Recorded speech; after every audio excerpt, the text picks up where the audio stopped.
Salama tompoko. Avetrany dia hotoizantsika hatrany any ny filazalazana mahakasika ny amin'ny fanjakan'ny bibidia sy ny fimankomanana zao tontolo izao iditra amin'izany fanjakana izany. Apokalipsy 3:17 avetrany aza no nde hovakitsika takon'izao ny vaky ny teny amin'ny anaran'i jesosy. Ny lohan'ny ray dia toa efa voka ifofaty nefa sitrana ihany ilay very saiky nahafaty azy dia gaga nytandretra ka nanaraka ilay bibidia. Apokalipsy 3:17 ary ny fahifanareta nanana an'ilay bibidia voalohany dia aseho ny eo anatrehany ny tany mba amin'izay moninao dia asainy miankoika eo anoloan'ny bibidia voalohany izay sitrana tamin'ilay very saika nahafaty azy. Apokalipsy 3:17 ny olona rehetra na nkely na ny lehibe na ny manan-karena na ny malahelo na ny olona afaka na ny andevo dia ampandraisiny marika avokoa eo amin'ny tanany havanana na eo amin'ny andriny. Raha ny atsika tsara ireo tenin'Andriamanitra no tansaina tamintsika teo ireo dia ireto teboka anankitelo reto no hitovizany zareo. Dia gaga ny tany rehetra, ny tany mba amin'izay moninao ary ny olona rehetra na nkely na ny lehibe na ny manan-karena na ny malahelo. Inona ary no hitovizan'izany teny anankitelo izany izay ambaran'ireo tenin'Andriamanitra anankitelo no tansaina tamintsika teo ireo dia tsotra ihany mitovy dika amin'ny hoe izao tontolo izao. Dia gaga ny tany rehetra, inona moa tiana ambara amin'izany? Dia gaga izao tontolo izao. Ny tany mba amin'izay moninao, inona moa tiana ambara amin'izany? Izao tontolo izao. Ary ny olona rehetra na nkely na ny lehibe na manan-karena na malahelo, inona moa tiana ambara amin'izany? Izao tontolo izao. Arak'izay efa nambara tamintsika tetyany ny fanjakan'ny bibidia amin'ny fotoan'androny rehefa hijoro, rehefa hitsangana, tsy firenena tokana intsony na fanjakana tokana akory no anangana azy fa fikambanam-beana firenena maro isan-karazany, fikambana ny olona rehetra misy eto ambonin'ny tany mihitsy no anome heriny anangana an'ity fanjakan'ny bibidia ity. Ary efa miazakazaka amin'izany indrindra ny zava-misy izay iainantsika ankehitriny raha tsy hijerintsika na tsy resaka afa-tsy reto izay zavatra ho tanysaina amintsika manaraka ireto. Tamin'ny herintsika dia efa niresaka ny amin'ny hoe ny vondrona BRICS izay efa miamahazo hery be ao ambadimbadika ao. Inona moa ny tena tanjony izy ity? Anjera ilay fanjakana tokana izay natsangany Amerikanina tao aorianan'ny faharavan'ny firaisana sovietika ozy isika 1991 dia nanomboka nandeha irery ny tandrefana ary indrindra fa ry zareo Amerikana ny baiko an'izao rehetrarehetra izao. Taorianany adiny Russia sy ny Ukraine kosa nefa nanomboka tamin'ny taona 2024 izay tsy mbola mifarana izy hatreto dia nanomboka ny fo ny torimasony reto firenena ambiny ka nampipongatra indray ny antsoina hoe fanjakana iaraha-mitantana monde multipolaire, zany hoe fanjakana maro loko no nde hiara hitantana sy hanapa-kevitra ny zava-misy rehetra fa tsy tahaka an'izao hitondran'ny Amerikanina azy irery amin'izao fotoana misy antsika izao. Tsy tonga ho azy zany fa zavatra efa voaresaka sy voalahatra mialoha ato amin'ny baiboly fa amin'ny fotoan'androny tokoa dia fanjakana maro loko no hitsangana anangana ny fanjakan'ny bibidia. Tsy hoe izay lafiny anankiray izay ihany kory no azosika kana ohatra na ny hoe fitsanganan'izay vondrona BRICS izay ihany. Raha mahititsika ohatra ny amin'ny tetikasan'ny zareo sinoa ny amin'ny antsoina hoe la route de la soie, fantatritsika tsara zany misy miantso azy ny amin'ny hoe la ceinture et la route. Inona moa zany ty tetikasan'ny zareo sinoa ity? Tetikasa goavana anankiray izy ity izay mampifandray ny Chine mandalo ny any amin'ny faritry Moyen-Orient iny ary dia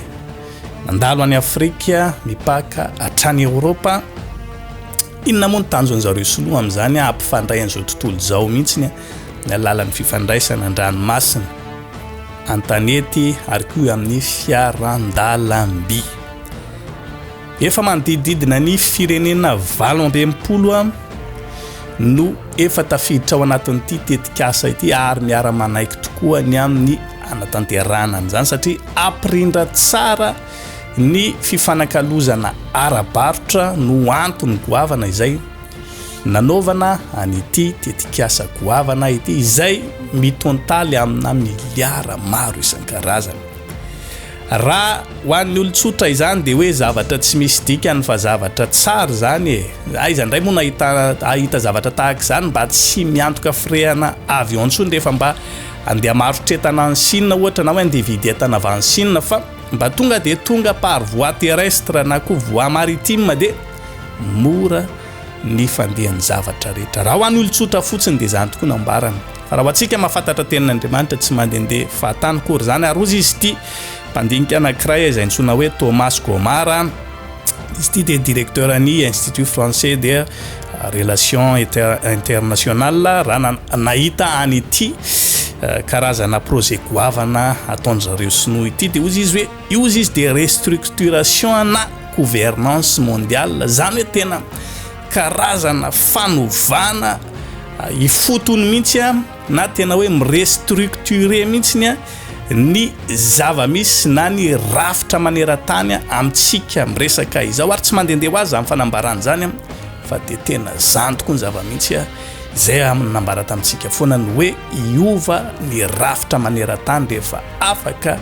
fotoana mety ho elaela mety ho vetivety tsy fantatro fa ny tantara na ny zavatra miseho no anambara an'izany fa izay tiana ambara amintsika kosa aloha dia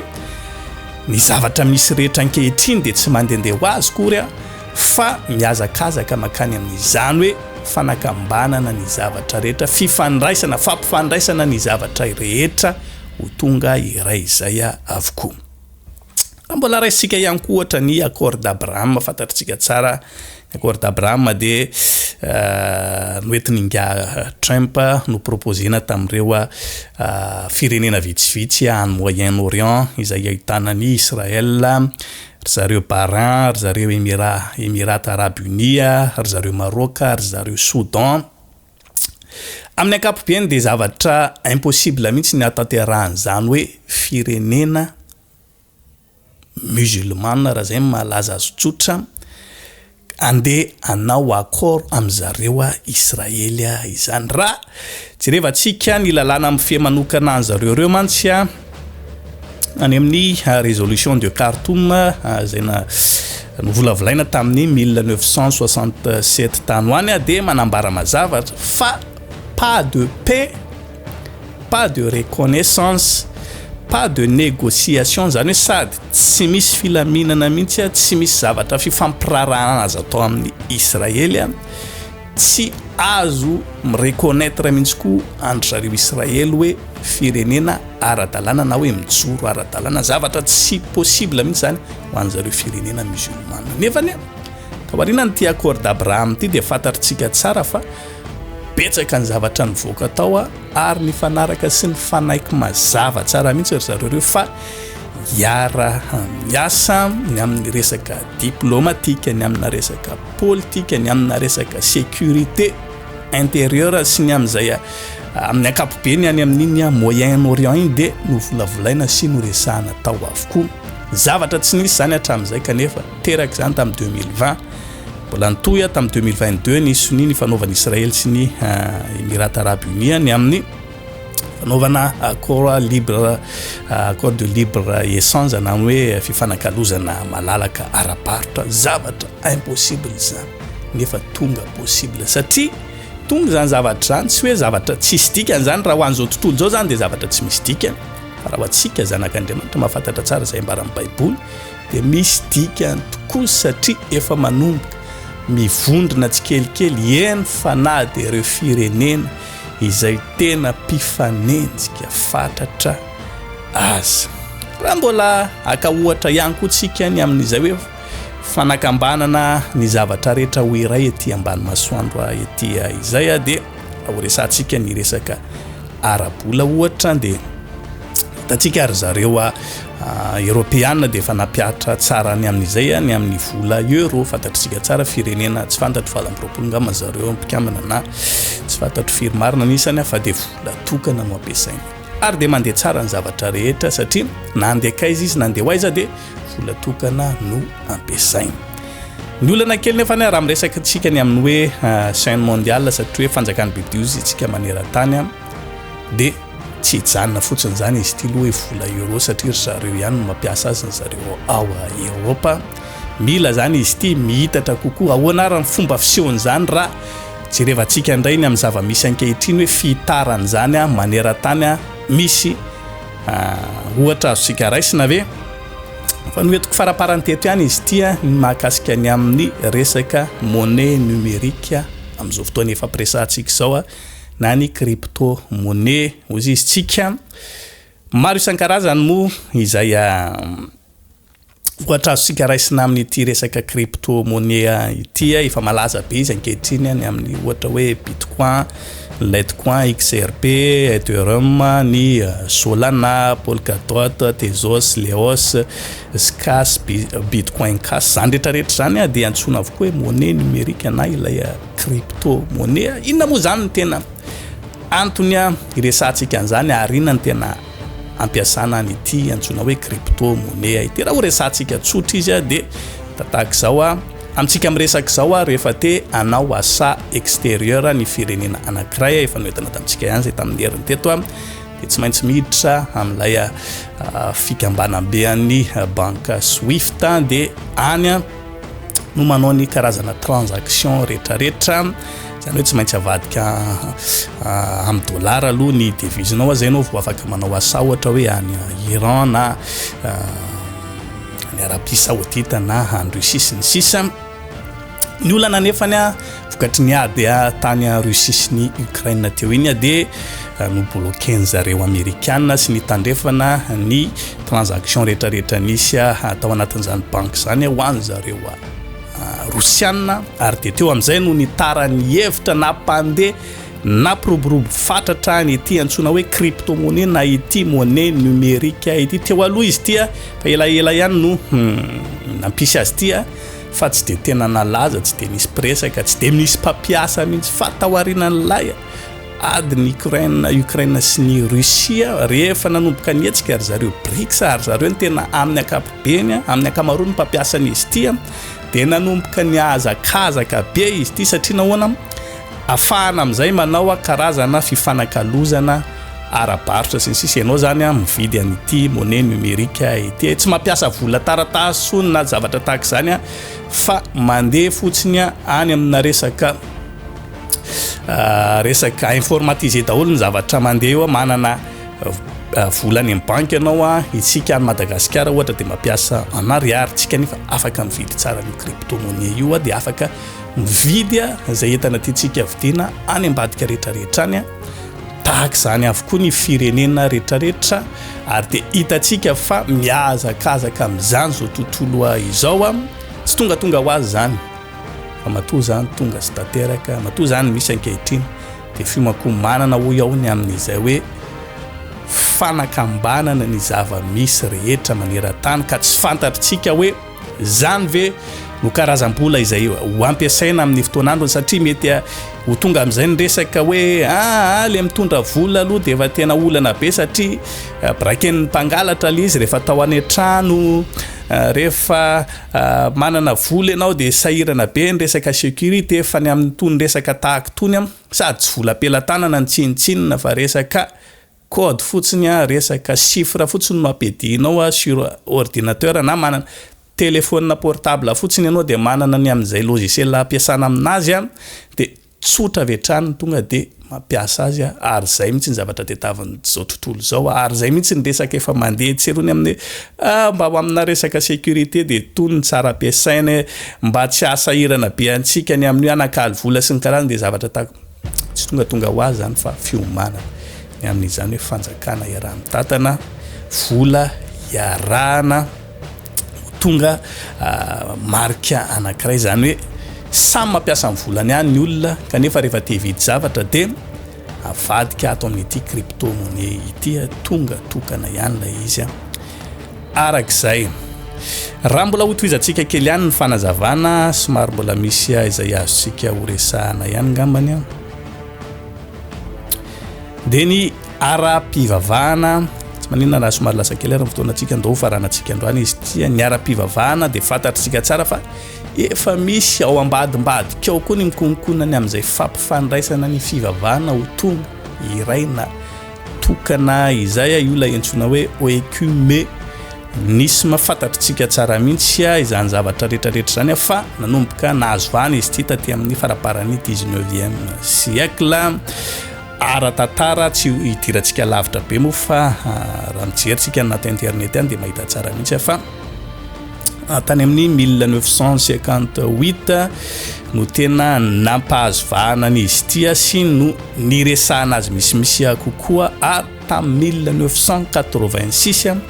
dia efa nanomboka ny fivorim-be izay niarahana tamin'ireo karazana fiangonana maro isan-karazany ny judaïsme, ny bouddhisme, ny hindouisme tafiditra tao daholo na ny